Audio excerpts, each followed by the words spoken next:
बता दें कि जयपुर के जगतपुरा स्थित गुप्त वृंदावन धाम में राधा कृष्ण शिला पूजन कार्यक्रम आयोजित हुआ। मुख्यमंत्री भजनलाल शर्मा ने वैदिक विधि विधान से राधा श्याम विग्रह के लिए राधा कृष्ण शिला का पूजन किया और भगवान श्री कृष्ण बलराम की आरती कर देश प्रदेश की खुशहाली की कामना की। कार्यक्रम में मंदिर प्रशासन की ओर से मुख्यमंत्री का स्वागत और सम्मान किया गया, जबकि धाम निर्माण के सहयोग करने वाले भामाशाहों को भी सम्मानित किया गया। बता दें कि मुख्यमंत्री ने भगवान कृष्ण और भोलेनाथ से जुड़ा प्रसंग सुनाते हुए संस्था के धार्मिक और सामाजिक कार्यों की सराहना की।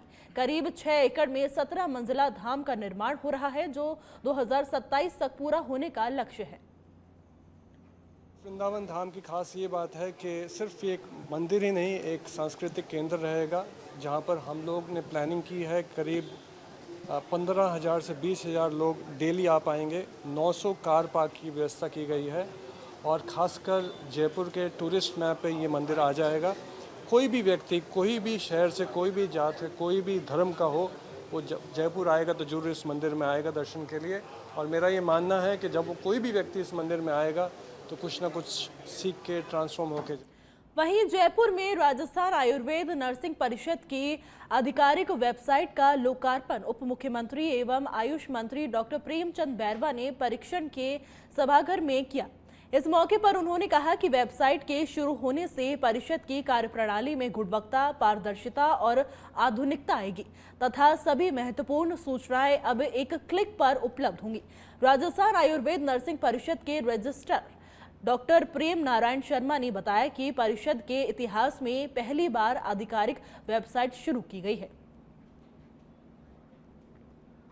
परीक्षा से लेकर परीक्षा परिणाम तक इसमें सारी चीज़ें एक वेबसाइट पर आ जाएगी। इससे सारे हमारे जो राजस्थान के कॉलेजेस हैं, वो प्राइवेट हो चाहे हमारे सरकारी हो, सारे इससे जुड़े हुए रहेंगे। तो मैं मानता हूँ कि ये हमारे विभाग के लिए एक अच्छा आज वेबसाइट का लॉन्च होना हमारे सभी के लिए एक सुविधाजनक होगी। हमारे विद्यार्थियों का खर्चा बचेगा, जो भी लोग यहाँ तक आने में जाने में कठिनाइयाँ होती थी, इसके लिए मैं इस विभाग को बहुत बहुत बधाई देना चाहूँगा। वहीं निम्बाहेड़ा में केंद्रीय गृह एवं सहकारिता मंत्री अमित शाह और मुख्यमंत्री भजनलाल शर्मा के प्रस्तावित 16 अगस्त के दौरे को लेकर प्रशासनिक तैयारियां तेज हो गई हैं। दौरे का मुख्य आकर्षण जेके चौराहे पर स्थापित भारत रत्न और पूर्व प्रधानमंत्री अटल बिहारी वाजपेयी की 21 फीट ऊंची अद्भुत अर्धधातु प्रतिमा का अनावरण होगा। वाजपेयी की पुण्यतिथि पर होने वाले कार्यक्रम में भारत माता उद्यान, भारत माता और वीरांगना पन्ना धाय की प्रतिमाओं का लोकार्पण भी प्रस्तावित है। विधायक श्रीचंद कृपलानी, जिला कलेक्टर डॉक्टर मंजू चौधरी और एसपी धर्मेंद्र सिंह ने प्रतिमा स्थल, सभा स्थल और हेलीपैड का निरीक्षण किया। बता दें कि अधिकारियों को सुरक्षा, ट्रैफिक, पार्किंग और अन्य व्यवस्थाएं समय पर पूरी करने के निर्देश दिए गए हैं।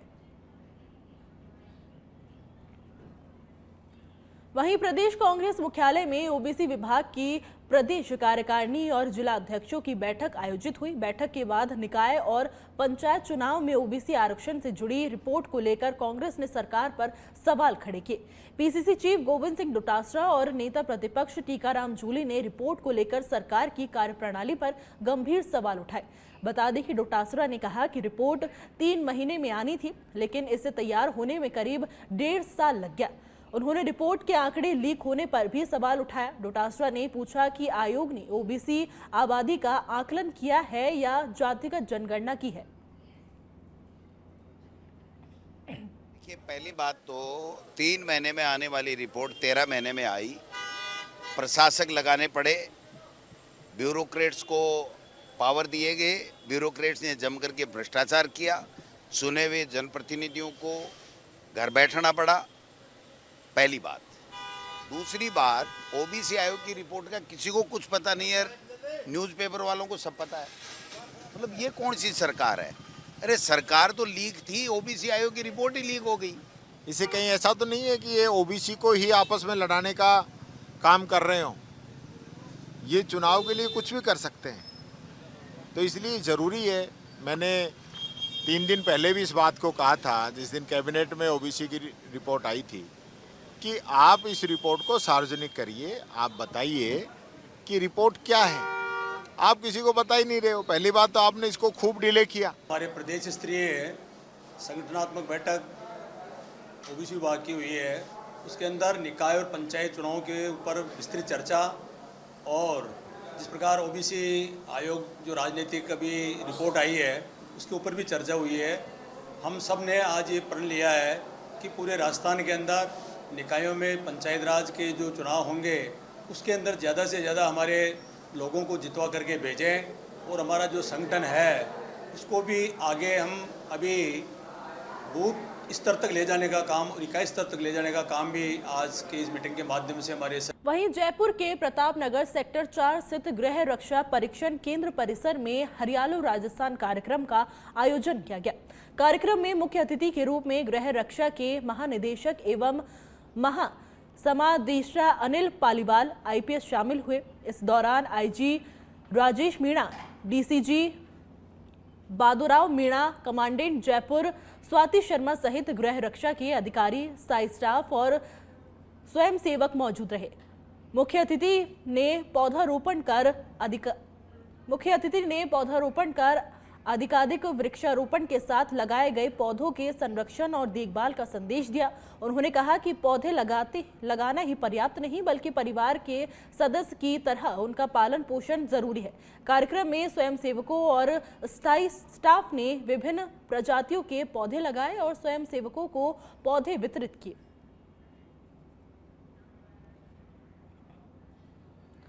और अब जयपुर से खबर है जहां DCP साउथ के निर्देश पर इनामी अपराधियों की गिरफ्तारी हुई है। बता दें कि DST साउथ टीम ने महेश नगर थाने के वांछित अपराधी को दबोच लिया है। उमेश ठाकुर उर्फ अंग्रेज और रोहित पटोना गिरफ्तार हो चुके हैं और दोनों आरोपियों पर 5-5 हजार रुपए का इनाम घोषित किया गया था।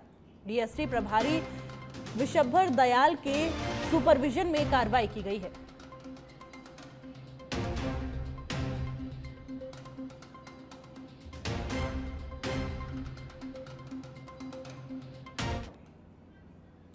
वहीं जयपुर पुलिस लाइन में सेवानिवृत्त पुलिस अधिकारियों और कर्मियों की विभिन्न समस्याओं का समाधान को लेकर राजस्थान सेवानिवृत्त पुलिस कल्याण संस्था महानगर जयपुर की बैठक आयोजित की गई। बैठक में अतिरिक्त पुलिस उपायुक्त अशोक चौहान, संचित निरीक्षक सपना पूनिया सहित संस्था के पदाधिकारी मौजूद रहे। इस दौरान सेवानिवृत्त पुलिसकर्मियों के न्यायालयों में साक्ष्य के लिए स्वयं के खर्च पर ही की गई यात्राओं के यात्रा भत्ता बिलों के भुगतान में देरी, पिछले 1 वर्ष में सेवानिवृत्त हुए कर्मियों के पेंशन परिलाभ समय पर नहीं मिलने और RGHS के तहत निजी चिकित्सालयों में इलाज को लेकर की जा रही मनमानी जैसे मुद्दों पर चर्चा हुई। बैठक में प्राप्त समस्याओं और सुझाव पर सक्षम स्तर से उचित कार्रवाई किए जाने की बात कही गई है।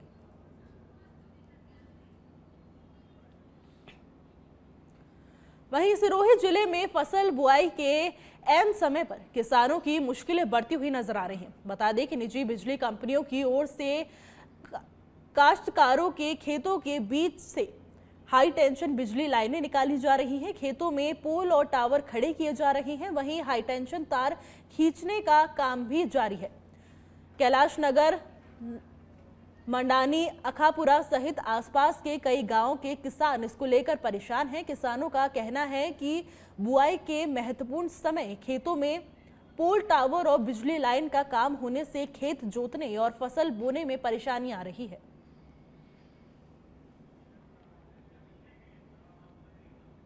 वहीं करौली के हिंडन क्षेत्र में प्रशासन द्वारा रैली के रूट को लेकर रोक लगाए जाने से आक्रोशित किसानों ने हिंडन करौली स्टेट हाईवे पर जाम लगा दिया। बता दें कि श्री महावीर जी क्षेत्र में दानलपुर, हिंगोट, गावड़ी और की ओर से किसान रैली में शामिल होने के लिए नृसिंह मंदिर गढ़ी पहुंची थी। इसी दौरान किसानों को जानकारी मिली कि बड़ोला, बड़ोली और परिता की रैली को प्रशासन ने गुड़ला गांव से प्रवेश देने से मना कर दिया है। इसके विरोध में किसानों ने हाईवे अवरुद्ध कर दिया। बता दें कि करीब शाम 4 बजे तक गतिरोध बना रहा। बाद में प्रशासन ने बड़ोला, बड़ोली और परिता की रैली को गुड़ला से प्रवेश की अनुमति दी है, जिसके बाद किसानों ने जाम खोल दिया। इस दौरान वाहनों की लंबी कतार लग गई।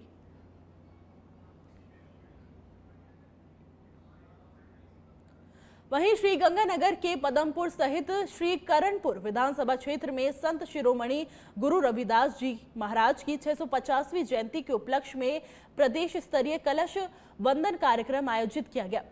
श्री करणपुर, गंजसिंहपुर और पदमपुर के विभिन्न मंडलों में पहुंची पवित्र कलश यात्रा का श्रद्धा और उत्साह के साथ स्वागत किया गया। कार्यक्रम में भाजपा प्रदेश उपाध्यक्ष एवं पूर्व मंत्री सुरेंद्र पाल सिंह टीटी, भाजपा एक मोर्चा के प्रदेश अध्यक्ष निहाल चंद मेघवाल सहित पार्टी पदाधिकारी और कार्यकर्ता शामिल हुए। गुरु रविदास गुरुद्वारा साहिब में पवित्र कलश का पूजन और अरदास की गई। बता दें कि टीटी ने गुरु रविदास जी के जीवन और विचारों को समानता, समसरता और भाईचारे और मानव सेवा का संदेश बताया। साथ ही उनके आदर्शों को जन जन तक पहुंचाने का आह्वान किया।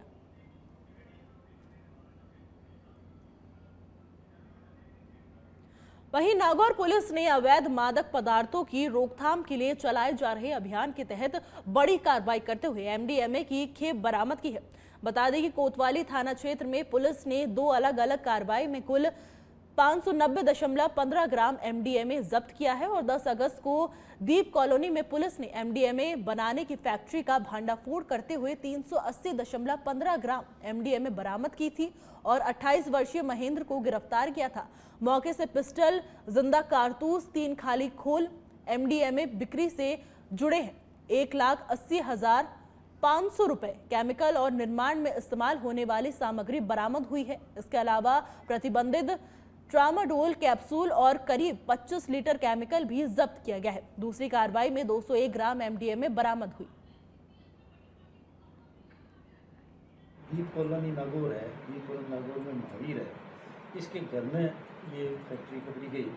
फैक्ट्री में 389 ग्राम तो एमडी निर्मित थी और अर्धनिर्मित जो बनाने की प्रोसेस में भी एमडी पकड़ी गई। इसके अलावा इसमें प्रतिबंधित कैप्सूल ट्रामाडोल ये 100 कैप्सूल मिले। केमिकल की बोतलें एमडी में बनाने वाली प्रयुक्त सामग्री है, ये करीब 25 लीटर केमिकल।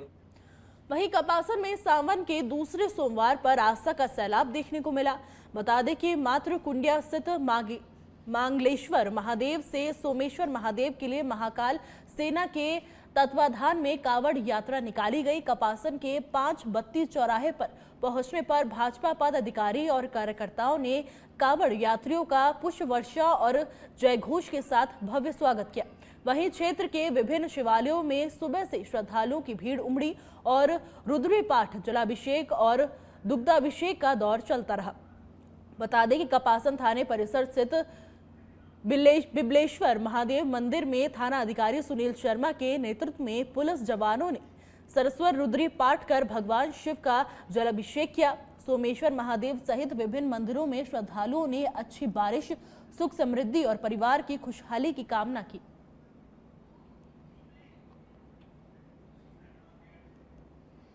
वहीं चित्तौड़गढ़ में स्वतंत्रता दिवस के अवसर पर देशभक्ति की भावना को जन जन तक पहुंचाने के उद्देश्य से हर घर तिरंगा यात्रा निकाली गई। जिला कलेक्ट्रेट परिसर से शुरू हुई यात्रा शहर के प्रमुख मार्गों से होते हुए सुभाष चौक पहुंची। यात्रा में बड़ी संख्या में स्कूली छात्र छात्राओं, जनप्रतिनिधियों, प्रशासनिक अधिकारियों, शिक्षकों और आमजन ने उत्साह के साथ हिस्सा लिया। हाथों में तिरंगा और देशभक्ति के नारों से पूरा शहर राष्ट्रभक्ति के रंग में रंगा हुआ नजर आया। बता दें कि जिला कलेक्टर डॉक्टर मंजू ने तिरंगे को देश की आन बान और शान का प्रतीक बताते हुए लोगों से स्वतंत्रता दिवस पर घरों में तिरंगा फहराने की अपील की। विधायक चंद्रभान सिंह अक्या ने तिरंगे को देश की एकता, अखंडता और गौरव का प्रतीक बताया। तिरंगा यात्रा घर पे तिरंगा लगे और तिरंगा यात्रा सभी बच्चों ने, सभी अभिभावकों ने, सभी बीएलओज ने, सभी अधिकारियों ने, हमारे पार्टी के सब अधिकारियों ने मिलकर आज तिरंगा यात्रा पूरे शहर में आज कलेक्ट्रेट से लगाकर सुभाष चौक तक यात्रा निकाली है। इसका संदेश ये है कि हर घर तिरंगा, हर घर पर तिरंगा लगे और तिरंगे का महत्व बना हुआ रहे और तिरंगे के पीछे हम नहीं, पूरा देश और पूरा विश्व, हम सब लोग। बता दें कि फतेहपुर शेखावटी में स्वतंत्रता दिवस के उपलक्ष्य में 11 अगस्त को हर घर तिरंगा अभियान के तहत विशाल तिरंगा यात्रा निकाली जाएगी। यात्रा की तैयारियों को लेकर भाजपा कार्यालय में प्रेस वार्ता आयोजित हुई, जिसमें सीएलसी श्रवण चौधरी ने कार्यक्रम की जानकारी दी। उन्होंने बताया कि तिरंगा यात्रा गढ़ परिसर से शुरू होकर आशाराम मंदिर और रोडवेज बस स्टैंड होते हुए बुधगिरी नेचर पार्क पहुंचेगी, जहां यात्रा का समापन होगा। यात्रा को भव्य और सुव्यवस्थित बनाने के लिए भाजपा पदाधिकारियों और कार्यकर्ताओं ने तैयारियों पर चर्चा की और अलग अलग व्यवस्थाओं की जिम्मेदारियां तय की। यात्रा में फतेहपुर के हजारों युवा और नागरिक हाथों में तिरंगा लेकर शामिल होंगे।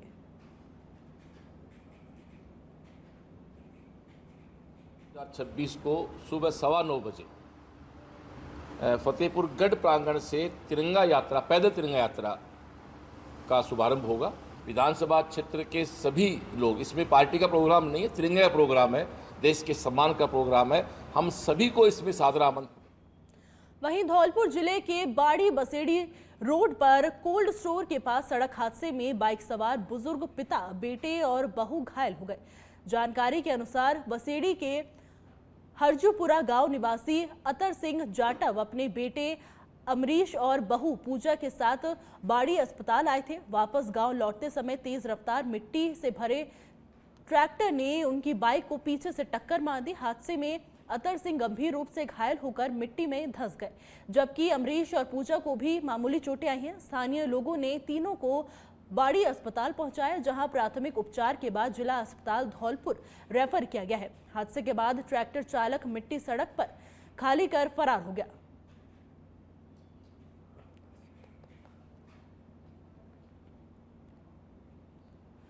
स्वतंत्रता दिवस के अवसर पर भरतपुर के बयाना में सोमवार को देशभक्ति और राष्ट्र प्रेम से ओतप्रोत भव्य तिरंगा यात्रा निकाली गई। यात्रा में बड़ी संख्या में युवाओं, जनप्रतिनिधियों, सामाजिक कार्यकर्ताओं और आम लोगों ने उत्साह के साथ हिस्सा लिया। हाथों में तिरंगा लेकर लोग भारत माता की जय, वंदे मातरम और हिंदुस्तान जिंदाबाद के नारे लगाते हुए नजर आए। यात्रा के दौरान जगह जगह लोगों ने स्वागत किया और पूरा शहर राष्ट्रभक्ति के रंग में रंगा हुआ दिखाई दिया। बच्चों और युवाओं में भी खासा उत्साह देखने को मिला। आयोजकों ने कहा कि राष्ट्रीय ध्वज देश की आन बान और शान का प्रतीक है और ऐसे आयोजन युवाओं में राष्ट्र प्रेम की भावना को मजबूत करते हैं।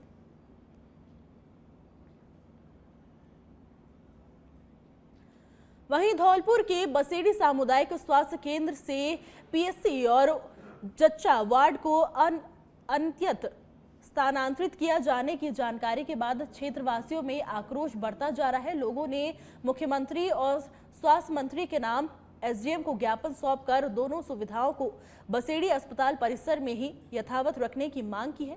क्षेत्रवासियों का कहना है कि करीब 20 से 25 गांव की 35,000 आबादी के लिए यह प्रमुख स्वास्थ्य केंद्र है। सुविधाएं करीब 5 किलोमीटर दूर स्थानांतरित होने से गर्भवती महिलाओं, नवजात शिशुओं और बुजुर्गों और गंभीर मरीजों को परेशानी होगी। लोगों ने मंगलवार को बाजार बंद रखने और मांग माने जाने पर अनिश्चितकालीन बाजार बंद के साथ नगर निकाय चुनावों के बहिष्कार की चेतावनी भी दी है।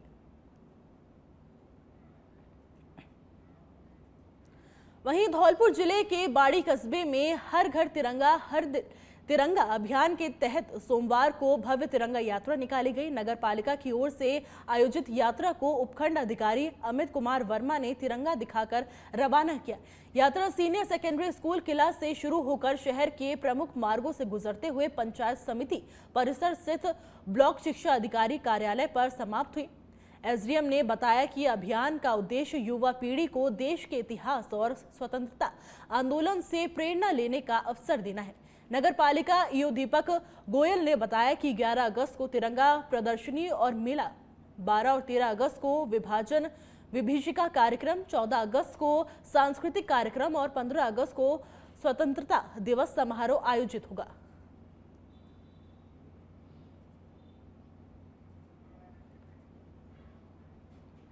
वहीं सावन के सोमवार को मालपुरा शहर शिव भक्ति में डूबा नजर आया, जब बीसलपुर से पवित्र जल लेकर 1300 से अधिक भगवाधारी कांवड़िए शहर में पहुंचे। कांवड़ियों के पहुंचते ही पूरा शहर हर हर महादेव और बम बम बोले के जयकारों से गूंज उठा। जगह जगह पुष्प वर्षा कर कांवड़ियों का स्वागत किया गया और सुरक्षा को लेकर 1400 पुलिस जवान, 200 सीसीटीवी कैमरे और आधा दर्जन ड्रोन कैमरों से निगरानी की गई। टोडा रोड रेलवे फाटक पर जांच के बाद रजिस्टर्ड और पास अधिकारी कांवड़ियों को प्रवेश दिया गया। कृषि उपज मंडी परिसर स्थित शिवालय में कांवड़ियों ने भगवान भोलेनाथ का जलाभिषेक किया। समापन पर कृषि मंडी व्यापार मंडल की ओर से देसी घी की पंगत प्रसादी भी कराई गई। आज पूरे विश्व के अंदर चाहे नेपाल ले लो, चाहे पूरा भारत ले लो, हर जगह पे जब भी कांग्रेस रही हो, चाहे मुगलों का राज रही हो, हमेशा सनातन धर्म को नष्ट करने की कोशिश की गई। और जिस तरह से 5 साल में राजस्थान के कांग्रेस की सरकार थी, जो शांति से भगवान को मनाने के लिए, भगवान पे अभिषेक करने के लिए मालपुरा के सभी सनातनी कांवड़ यात्रा लेके आते थे, उसको चला के प्रतिबंध किया गया। और अब वापस जब डबल इंजन की सरकार, यशस्वी मुख्यमंत्री भजन लाल जी बने और देश के यशस्वी प्रधानमंत्री जी के नेतृत्व में देश आगे बढ़ रहा था, तो आज 2024 के अंदर वापस ये ऐतिहासिक कांवड़ यात्रा चालू हुई। उसके बाद में आज ये 3रा साल है और मैं तो सभी कांवड़ियों को मैं भगवान से। वहीं अलवर के खेड़ली में सावन के सोमवार पर शिव मंदिरों में ढेर देर रात तक भक्ति और आस्था का माहौल देखने को मिला। खेड़ली के समीप श्री डूंगरवाली मंदिर स्थित 108 शिवलिंग नंदेश्वर महादेव मंदिर में अमरनाथ बर्फानी बाबा की बर्फ की भव्य झांकी सजाई गई। झांकी के दर्शन के लिए खेड़ली कठूमर क्षेत्र सहित आसपास के गांवों से बड़ी संख्या में श्रद्धालु मंदिर पहुंचे। बता दें कि मंदिर परिसर में रात भर जलाभिषेक और दर्शन का सिलसिला जारी रहेगा। श्रद्धालु भगवान शिव को धतूरा, बेलपत्र और भांग अर्पित कर जलाभिषेक कर रहे हैं। वहीं मंदिर में जागरण, पाठ पूजा और विशेष सजावट का दौर भी जारी है। सावन सोमवार को लेकर श्रद्धालुओं में खासा उत्साह देखने को मिल रहा है।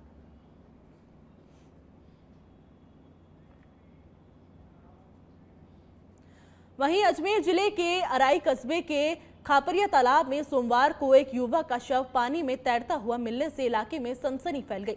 तालाब के बाहर मृतक के कपड़े भी रखे हुए मिले। शव दिखाई देने की सूचना पर अराई थाना पुलिस मौके पर पहुंची और शव को तालाब से बाहर निकलवाया गया। पुलिस के अनुसार मृतक की पहचान कटसूरा निवासी रामस्वरूप के रूप में हुई है। पुलिस ने शव को कब्जे में लेकर किशनगढ़ अस्पताल की मॉर्चरी में रखवा दिया है। फिलहाल पुलिस मामले की जांच में जुटी है और मौत के कारणों का पता लगाने की आवश्यक कार्रवाई की जा रही है।